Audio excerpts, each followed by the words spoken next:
សុំពើពុំងាឆ្លើយភ្លាមមកកលយ៉ាកុំ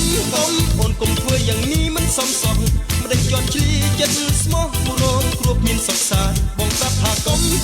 អូនកុំធ្វើយ៉ាងនេះទ្រាំមិនបានបងបាច់ជាស្អីប្រានព្រោះកលយ៉ានមិនឈឺចិត្តតើប្រុសណារូបរាងសង្ហាតាទុំគៀស្មានឹងជីវ៉ាហើយញញឹមដាក់គ្នាតើប្រុសមួយណា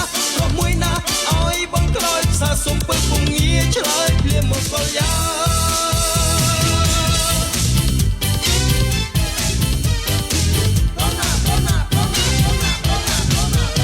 ឆ្លើយប្រាប់បងបន្តិចបានទេឈរណា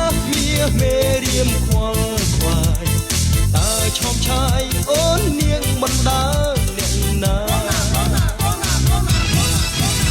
តើប្រុសណារូបរាងសង្ហាដើរទុំគៀស្មានឹងជីវ៉ាហើយញញឹមដាក់គ្នាតើប្រុសមួយណាឲ្យបងខ្លោចផ្សារសុំពើពុំងាឆ្លើយភ្លាមមកកលយ៉ាអូនកុំធ្វើយ៉ាងនេះមិនសមសោះមិនដេញជន់ឆ្លីចិត្តស្មោះរងគ្រោះមានសុខសាន្តបងប្រាប់ថាកុំអូនកុំធ្វើយ៉ាងនេះទ្រាំមិនបានបងច្បាស់ជាខ្សែប្រានព្រោះកលយ៉ានមិនឈឺចិត្តតើប្រុសណារូបរាងសង្ហាតាទុំគៀស្មានឹងជីវ៉ាហើយញញឹមដាក់គ្នាតើប្រុសមួយណាឲ្យបងក្រោយផ្សារសុំពើពុំងាឆ្លើយភ្លាមមកកលយ៉ា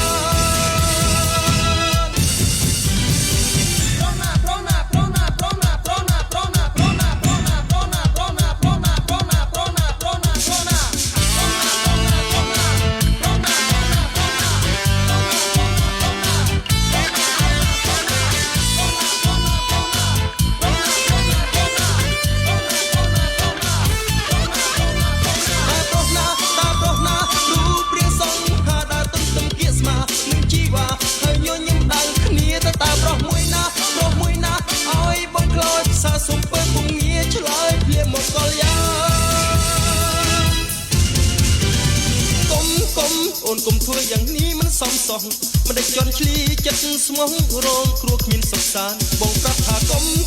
អូនកុំធ្វើយ៉ាងនេះទ្រាំមិនបានបងច្បាស់ជាខ្សែប្រានព្រោះកលយ៉ានមិនឈឺចិត្ត